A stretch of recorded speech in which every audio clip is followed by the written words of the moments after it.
Misfit podcast, the final open podcast of the 2022 CrossFit Games Open. I thought you were going to say ever.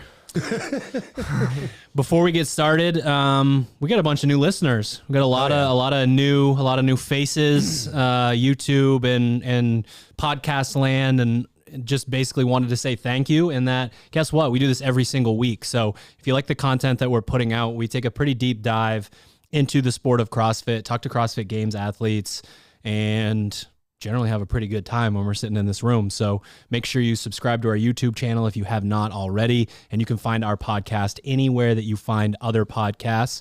And maybe that leads you to misfitathletics.com or the Sugar WOD Marketplace, where you can try our programming for 2 weeks for free.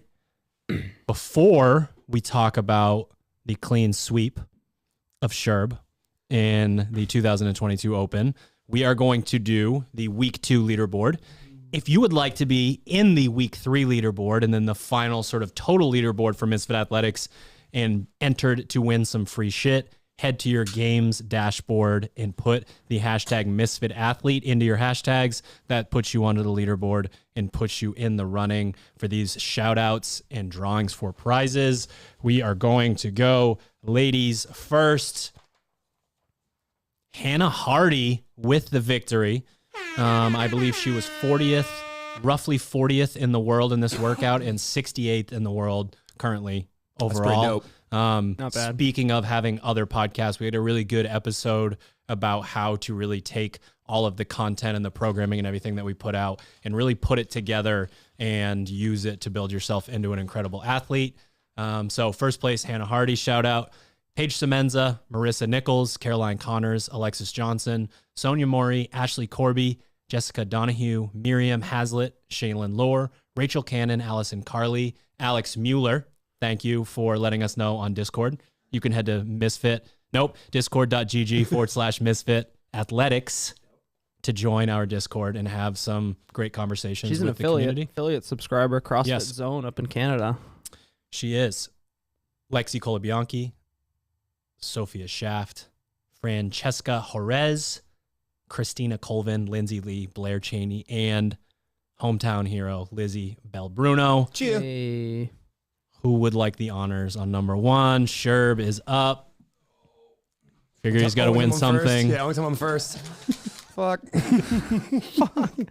Listen, if Hunter's not going to troll you, I'm still here. Can we have a rematch in quarterfinals? So maybe there's like a front squat for like a max load or something, so I have a chance. I think the front I squat. don't know, maybe. I think that was the front squat for Max. Colabianchi is our winner this week. Lexi is the winner. Lexi, please email Jen, Jenn, that's 2 N's, at misfitathletics.com. Let us know your address and your size.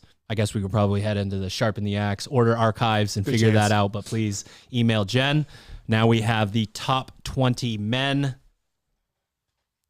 from week 2. You guys missed this, but the live stream was mostly Holly and Luca talking shit to each other about this week, which is pretty good. And Luca said Holly would be ready because he only did half the reps in week 2. Got him. Ooh, damn. That's pretty good. He's well rested. He's primed. Well rested. Misfit men: Luca Jukic, Marshall Creed, Roy Gamboa, Brent Proctor, Brad Miller, Austin Spencer, Pebblewood, Sam Coming for Coltharp, you, Austin.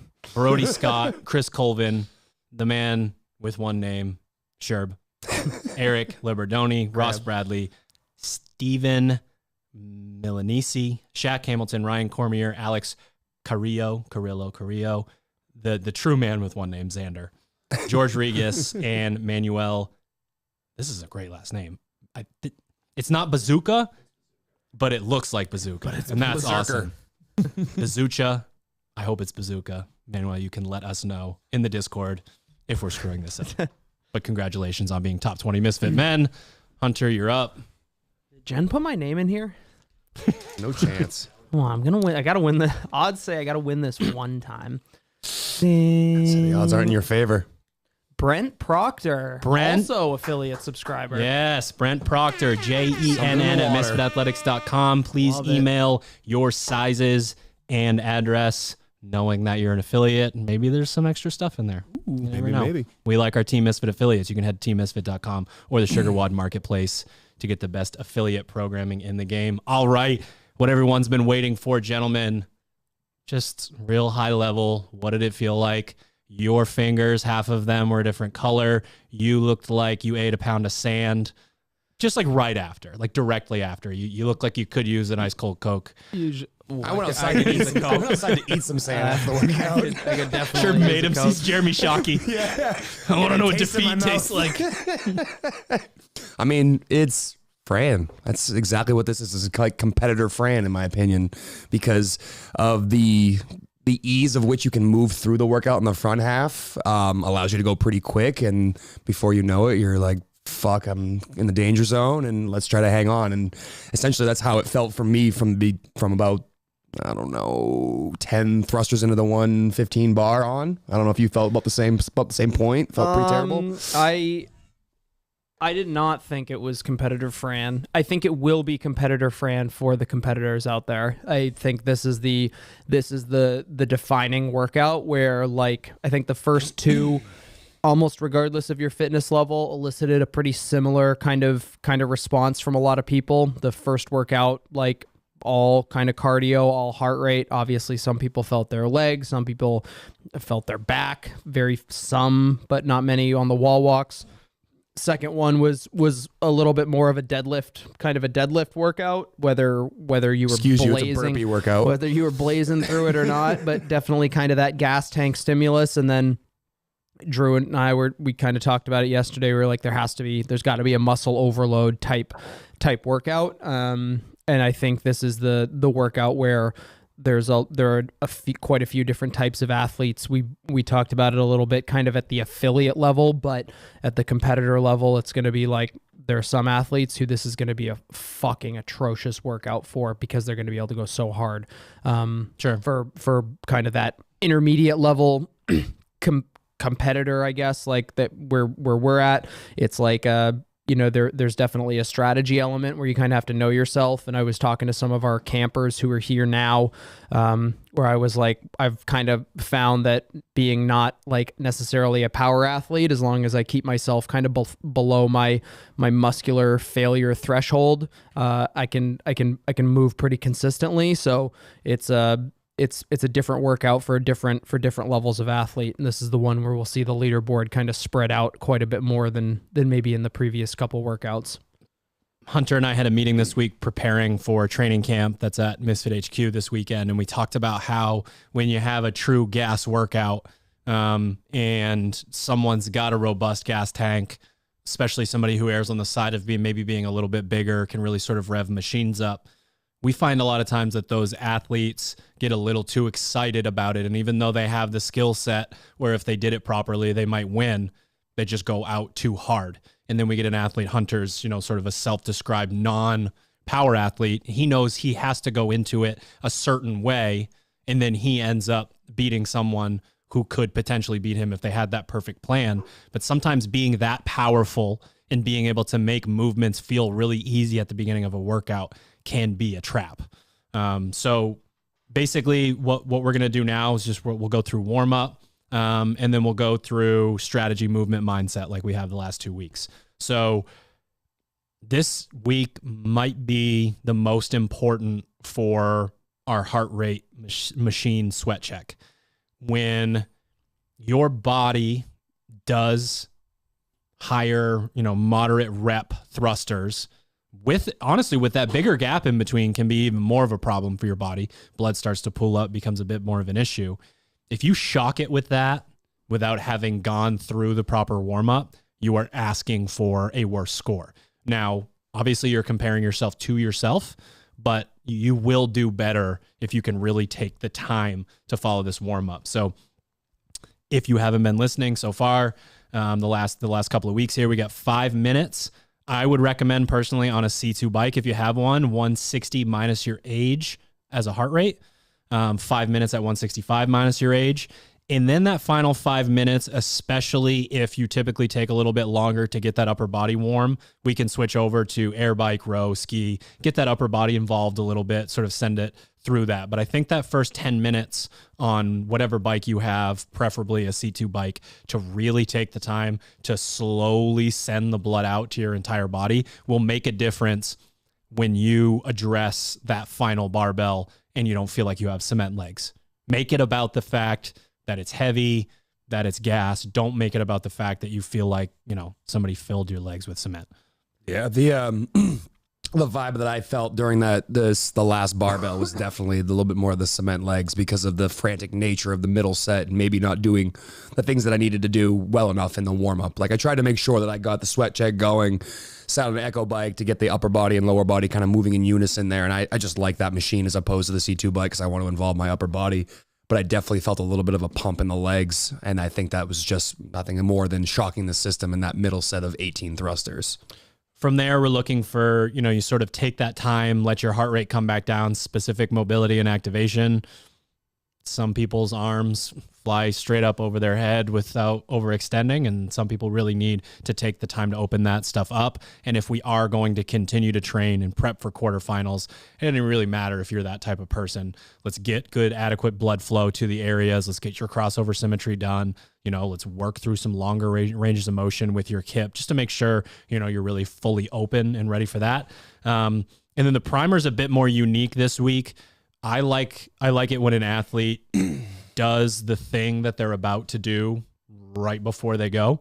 So we sort of flipped the order of what this looks like. So you've got 5 push press, 135, 95, 30 double unders, 5 bar muscle ups, 7 push press at 115, 75, 30 double unders, 7 chest to bar, 9 push press at 95/65, 30 double unders, 9 pull-ups to finish. So we sort of, it's going to be a lot like last week. I want those longer ranges of motion and a little bit heavier barbell to be just smooth.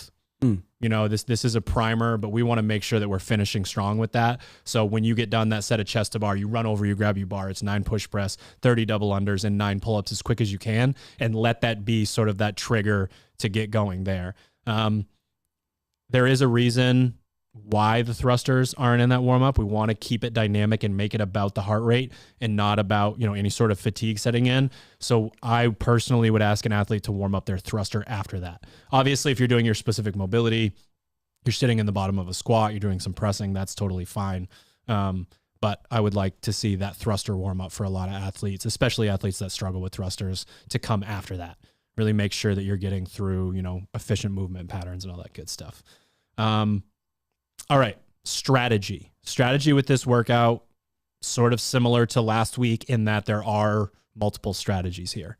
I believe even the best of the best, we watched 2 high-level athletes in Khan, Porter, and Tola do the workout, and I'm not sure, especially for Khan, that getting to his bar muscle ups as quick as he did, and maybe it's more of a mindset, maybe it's more as frantic as he did. I'm not sure that paid off for him because Tola was behind a decent amount. And while I personally did not see the finish of that workout for them, it does mean that he either had to put the bar down or he took a while to sort of get to there. So for 99% of the athletes listening, you're towing the line between not taking too long to get to the bar muscle ups and not pre-fatiguing yourself too much before the bar muscle ups. To me, that is the entire workout for most people. Assuming 135 is not a heavy thruster for you, which that's sort of where we're starting what we would call the tier 1 athlete. There isn't really much beyond that in terms of strategy when it comes to that. Obviously, we're going to dig more into tier 2 and tier 3. I don't know if you guys have any comments on that highest level athlete. Yeah, I think just again, knowing yourself, thinking about things like if you're somebody who's like, oh, I see this as an unbroken challenge through not a challenge, but I'm going to try to hold on to the 2 relatively small sets of thrusters pull-ups and chest to bar pull-ups.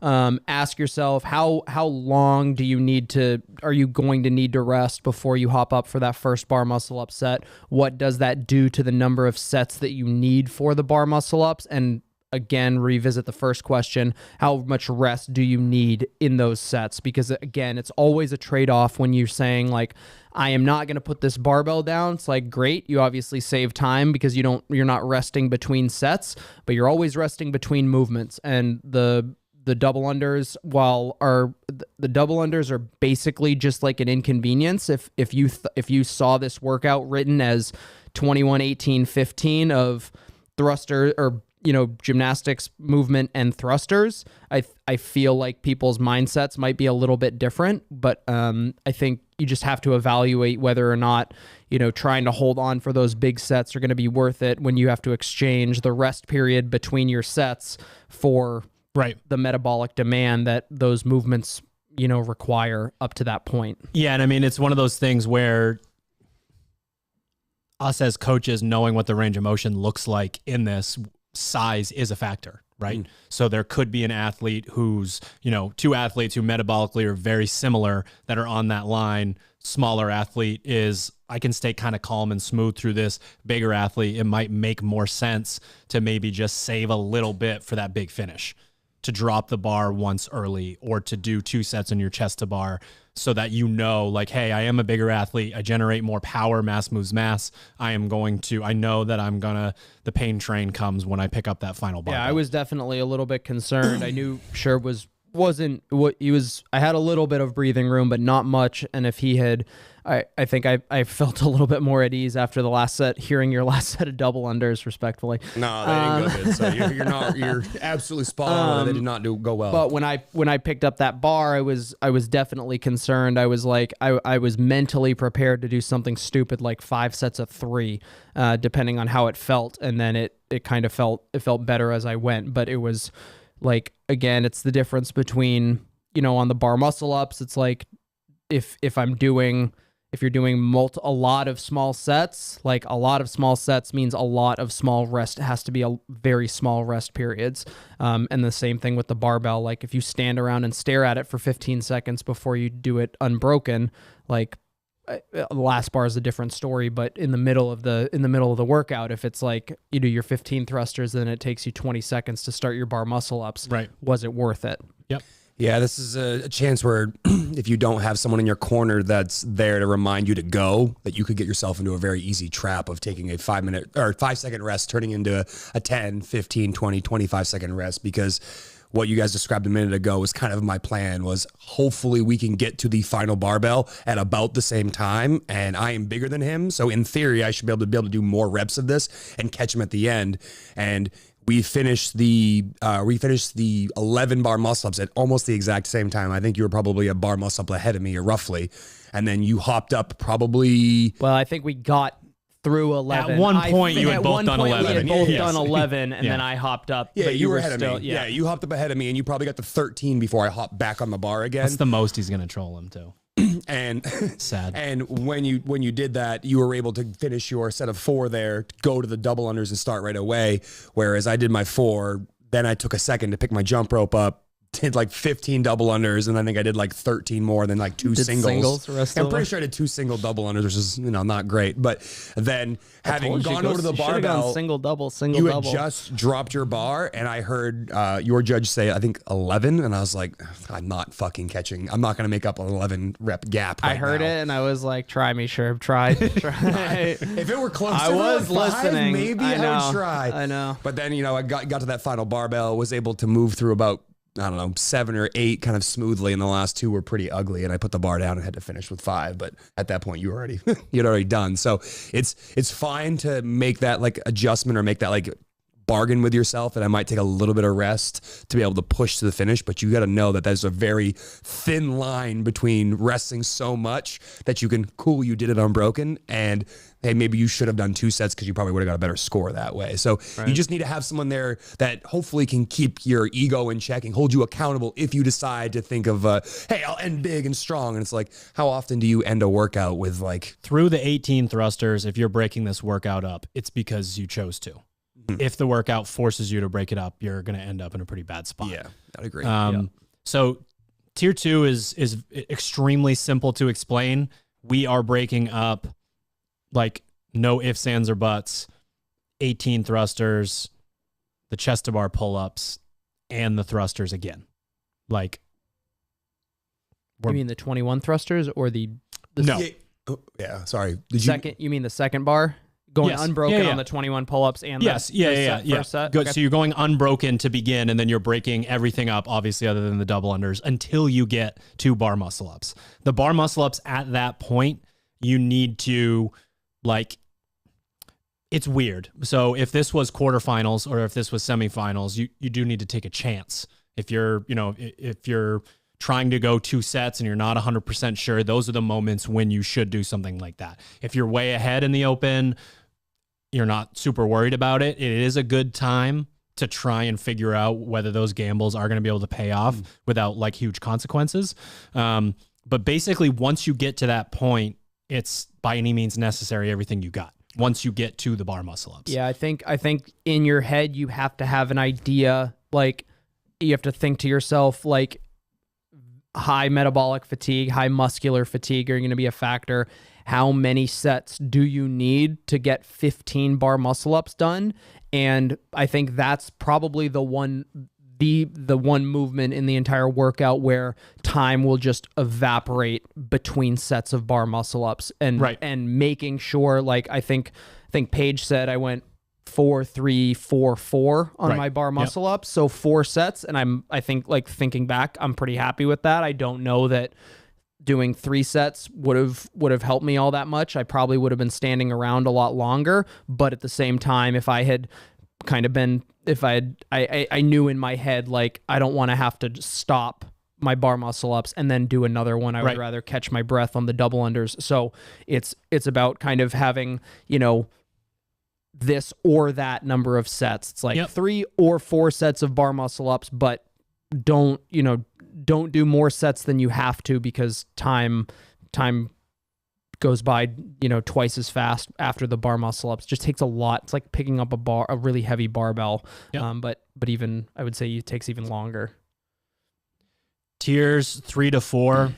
We got to get out the whiteboard. Whiteboard's got to be over there. We're breaking up every single thing other than double unders into 2 to 3 sets, and it's on purpose. Okay. So really the only way that this isn't the case is if you don't think you have a chance at finishing this workout and you just want to get as far as you can, as fast as you can. That's sort of a separate strategy beyond. But we get out the whiteboard, and those pull-up sets and those thruster sets are 2 or 3 sets, top to bottom. It is okay to write 3 sets for all of those other than your double unders, and just go in and execute and don't stand around. You might fuck around and beat somebody in the gym that's significantly fitter than you, that's just like, well, I'm great at pull-ups or whatever, and shoots out of a cannon and has a real issue. There is nothing wrong with that. It's just, again, it's no standing around season. So if you look at this workout, you see, you guys are both good athletes. Like, 2 sets was still challenging in a lot of those. Yeah. So why don't we skip the guesswork and go straight to those 2 to 3 sets? We want them all written down. You want someone nearby that's not your judge telling you, no, 7, 4, 3, whatever that number is, trying to hold you accountable to that. Because again, Friday Night Lights at an affiliate, the music's up, it's whatever. Why not do the first round in 2 seconds? Yeah. It's great, right? It's challenging to do that when the energy is really there. So just make sure that if we're talking about breaking this thing up a decent amount, because it's going to be a challenge for you to hit those bar muscle ups and to work with a heavy barbell, just more sets, less rest, good to go. You have to realize that the back, third of the workout, less than a third of the workout, ends up being like half of the time people spend in this workout. Like, if you were to go back and watch our entire workout from start to finish, the first 2 rounds, the 21 and 18s, probably took the same amount of time that the round of 15, 30, and 15 took.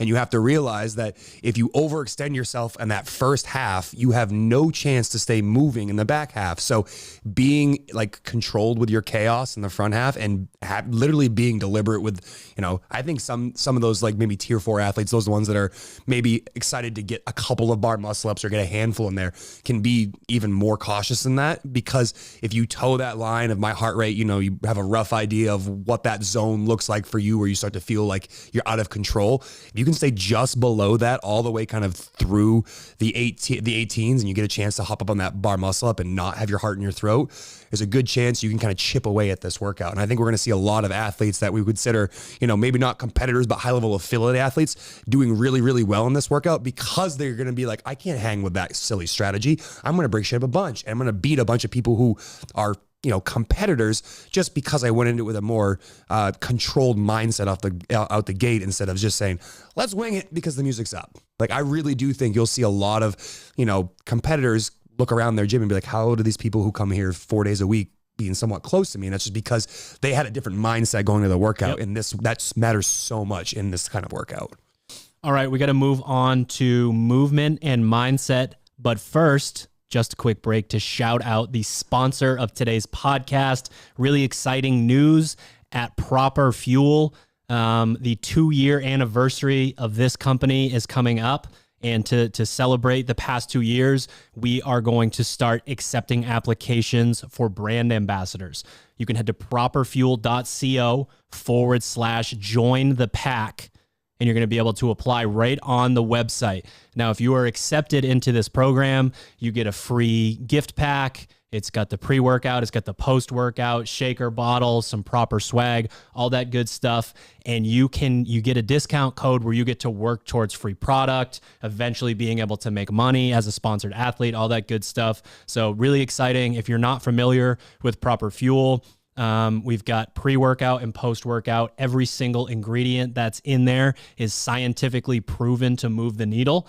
Not only are those ingredients in it, but what sets us apart is that the amount that moves the needle, the amount of that specific ingredient, is in every single serving that we have. You can also just head to properfuel.co and use the code word Misfit to save. But we're really excited to get some brand ambassadors. So properfuel.co/join the pack to apply right now. All right, movement.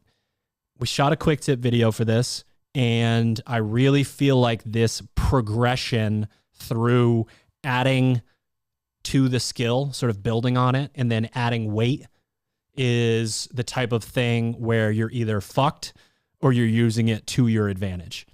If you go out and move really well through your pull-ups, stay relaxed in your double unders, use your legs and your thrusters, and don't step all around the gym, do all of that stuff, you're setting yourself up to continue to do that when you've been punched in the mouth by the workout and the metabolic demand that's there. And that's what we need in this workout. You need to be able to call upon movement efficiency more and more as the workout goes on. And when I'm talking to athletes about this, I equate it to, like, if your knees are caving in your first pull of your clean, where do we think the knees might be in the squat? You know what I mean? And when we set ourselves up within a specific movement or a workout to continue to move right and progress, you can set yourself apart. And people, again, are going to wonder, kick that guy's ass every time it's rowing and burpees and this and that. I got the motor. I don't get it. But they go in with that mindset of, I'm going to use my skill set and I'm going to stay tough. And if we're working against ourselves and we're holding on to that pull-up bar for, sometimes it can be upwards of 10, 15 seconds longer than somebody else, we get into these crappy positions. It is going to set you up for failure. And it's just way more metabolic demand doing it that way. I like to think of the way this workout goes similar to the way that you would like warm up a barbell lift, kind of sticking with the theme that you were just saying there. And, one of the things that we often see athletes who want to just jump right up to their percentage work is not take the time needed in your warm up to incrementally increase and add layers of intensity through added pounds or range of motion. And something like this is, if you are moving poorly on the front half, it's like going and saying, I'm going to go from the empty bar to 185 on my power snatches and hope that somehow my empty bar warm up equals good power snatches at 185. And it's like, no, you should have power snatched 95, then 115, 135, and climbed up the ladder till you got there. So, I'm not saying you need to do 10 trillion thrusters and pull-ups before your workout, but if you set yourself up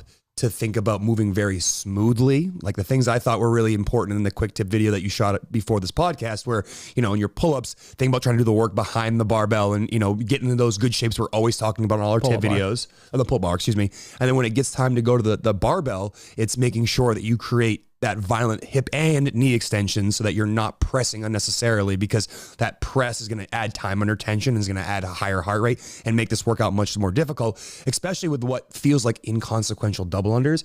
If your shoulders are jacked up or your heart rate is jacked up, those are two easy recipes to get stuck on double unders. And where it shouldn't be a set that really trips you up, it could end up being something that ends up sucking 20 or 30 seconds away from your ability to go do bar muscle ups or go to the final barbell and finish those 15 heavy thrusters. So use the beginning of the workout very similar to the way you would percentage work building up to like your day's work there, where you take the time to be like, all right, am I doing all the points of performance I always hear you guys talk about when it comes time to do any sort of pulling gymnastics or thrusters? And those elements should not only be focused on as the workout increases, potentially the focus even amplifies even further, so that you're thinking about all those things.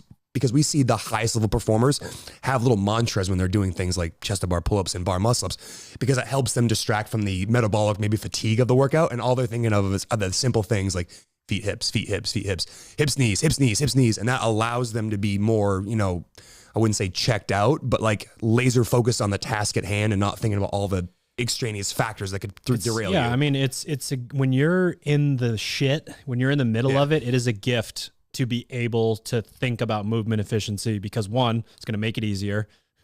It's going to make your breathing a little bit easier, but your mind can go somewhere and think about it. Like when you're in the nastiest of row intervals, if it's just crying about there's 49 seconds left and my legs stop working, can I stay at a whatever 139 pace? Okay, I'm driving through the legs and I get the torso lean. Am I really like getting that supported shape at the front to sort of almost bounce and drive through my legs? When you think about stuff like that, fuck around and get 200-300 meters without even knowing what you just did. And it's the same concept, especially on the bar muscle up. And then that heavy thruster, if you go into that heavy thruster and it's, sort of make or break time for your workout and you're not thinking about that violent extension and being as efficient as you can, then it's just a heavy version of one of the shittiest movements that we know. And it's not that fun to deal with. You go to the movement, think about the way that you're moving, really go to your body and let it do its work, as opposed to having your brain tell you, should we be doing this? And then things don't go that well after that. Yeah, so my personal experience was I felt like that through the 21s. I felt like I breathed through the pull-ups pretty well, breathed through the thrusters, and then immediately got to the 15. And after my first set of chest to bar pull-ups, I felt like I was holding my breath through the rest of my chest to bar pull-ups, double unders, and second set of thrusters. And I can speak from my own personal experience here, is that made that final round very, very uncomfortable. And I think if I had just stayed checked in with the, as you're coming up out of your thruster, that big exhale out, and then right before the bar comes back down, you're taking your breath in before the bar gets to your shoulders. That type of stuff, with some of these movements, they have very methodical or kind of like one speed they can go at, and that can help you stay calm and relaxed and allow you to breathe and stay focused and keep your mantra kind of front of mind, as opposed to, oh my God, this sucks. Oh my God, this sucks. Oh my God, that sucks, because that's going to do nothing but distract you into moving poorly.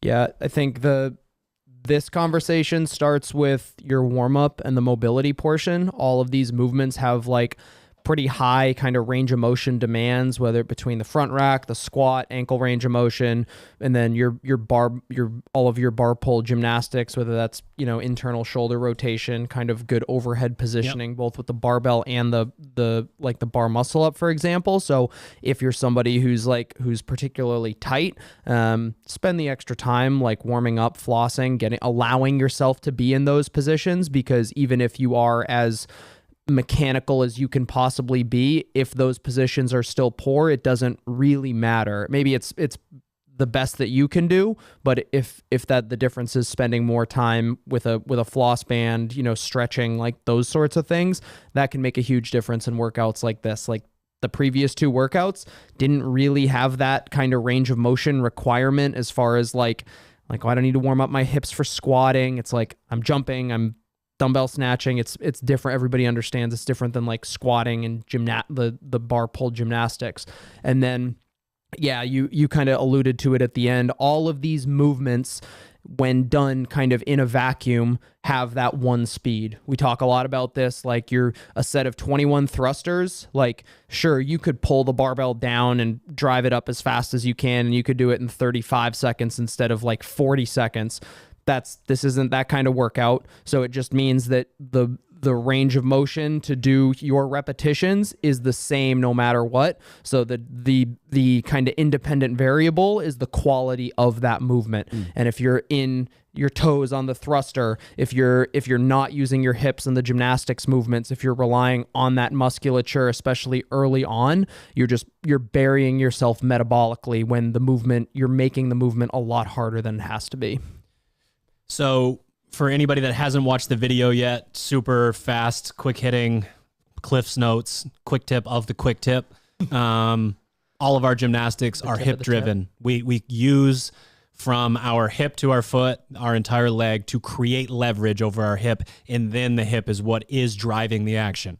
When you are watching someone do these gymnastics and you're like, that looks right, but it looks like it's in slow motion, that's because they're doing that sort of L-sit type where that's what's raising them up. It's their lower half. The athletes where you're like, well, that's not fair. Why are they floating like that? It's because the leg coming out in front sets them up to pop their hip and go through and really lift themselves up through. Also, something that wasn't in the quick tip, if you struggle with ripping your hands, it's because you sort of go up and have that, you're not really getting the pull-up bar into the meat of your hand. Make sure you're getting that pinky knuckle up over the bar. And if you were blessed by the man above, you can wrap your thumb around. It's kind of a sore subject for me.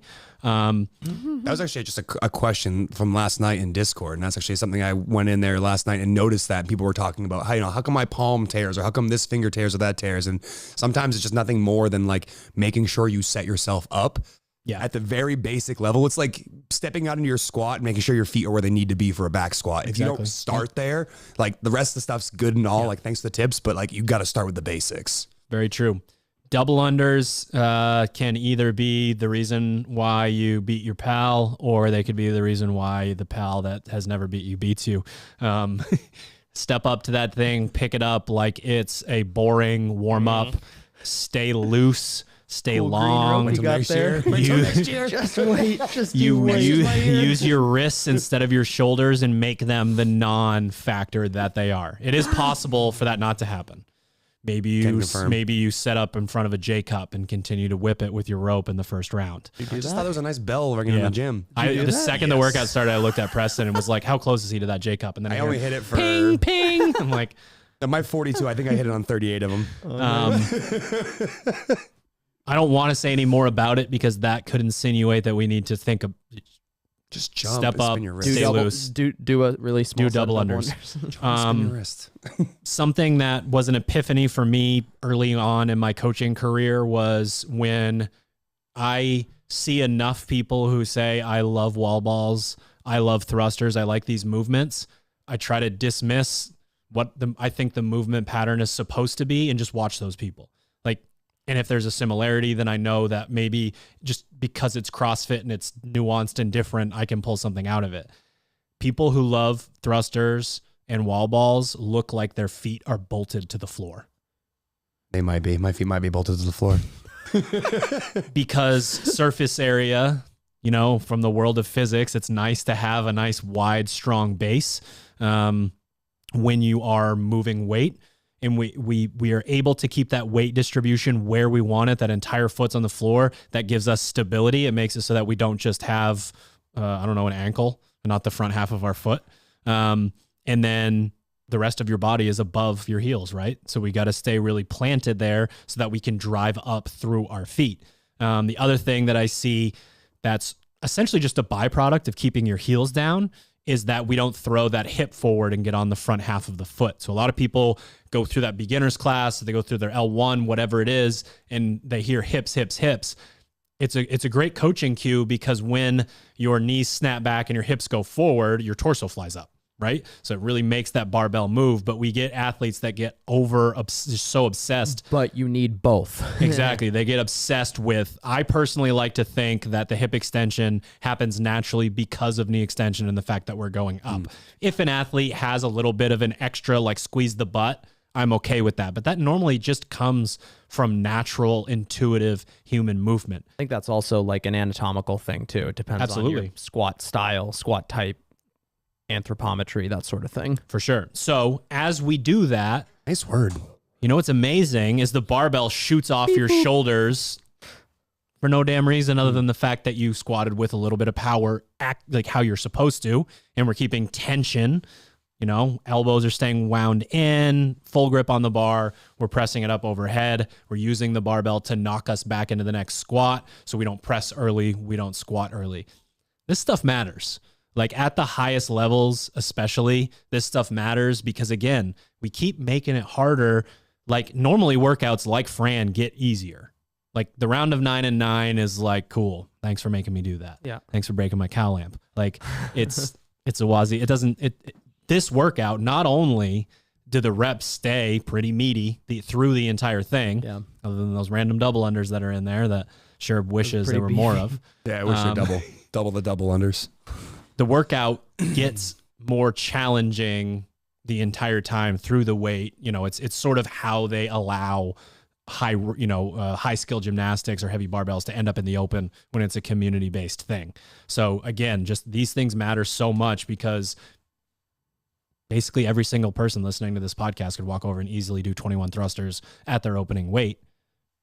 Okay, well, if that's the case, then I'm just going to do that. And I'm not going to think about the way that I move and it's going to be fine. This is a lot of road to go after your 21 thrusters in that workout. Mindset. I was thinking about this before we started the podcast, and people danced with the devil last week.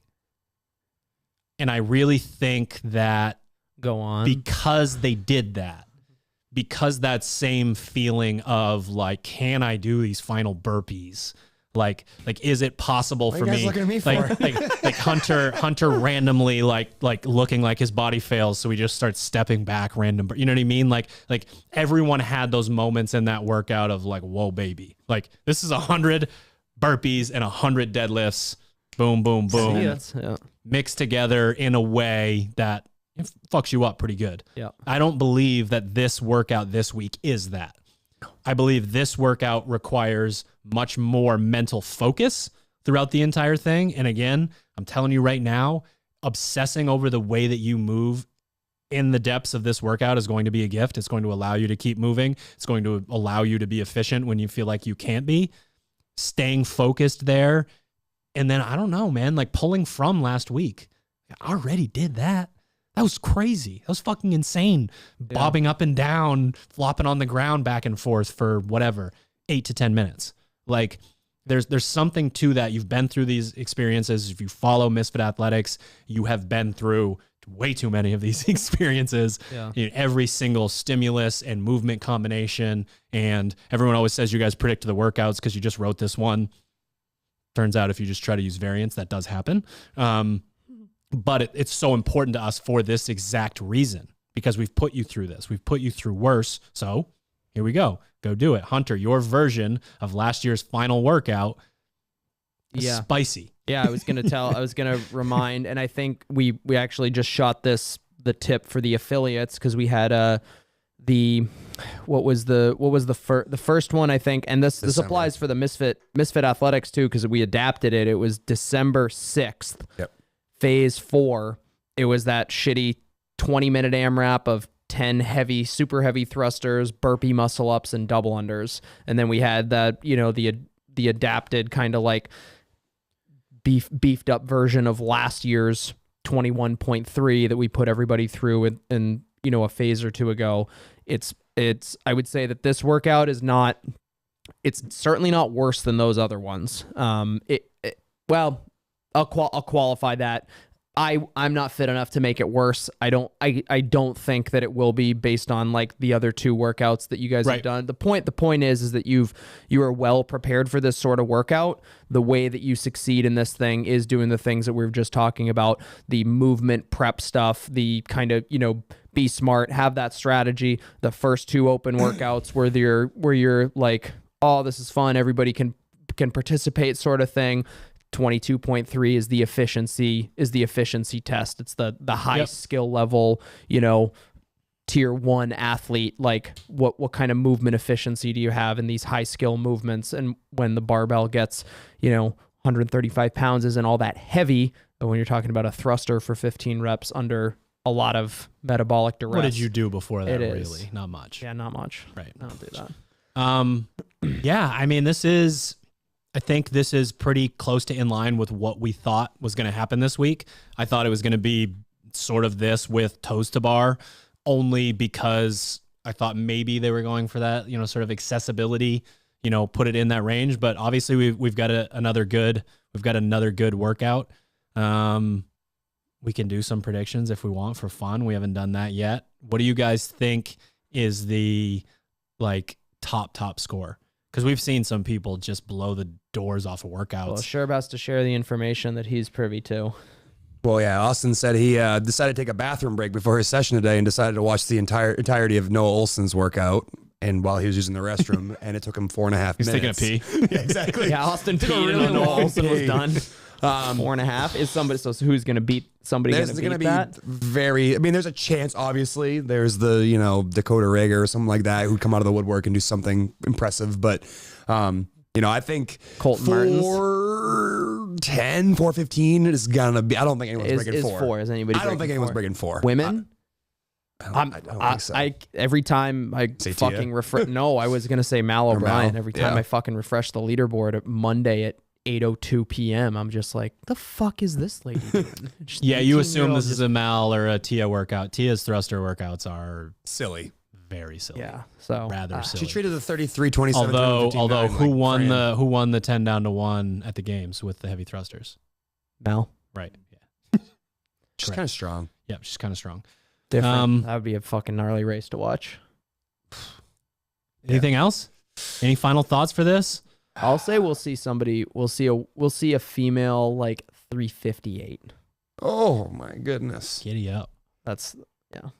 No, I think you hit it, Drew. I think Sub 4. the analogy of you've gone through such terrible stuff already. Like last week, it was one of those workouts where you kind of A lot of drooling. a lot of spit. a lot of you have it or you don't have it in one of those sandpaper. workouts.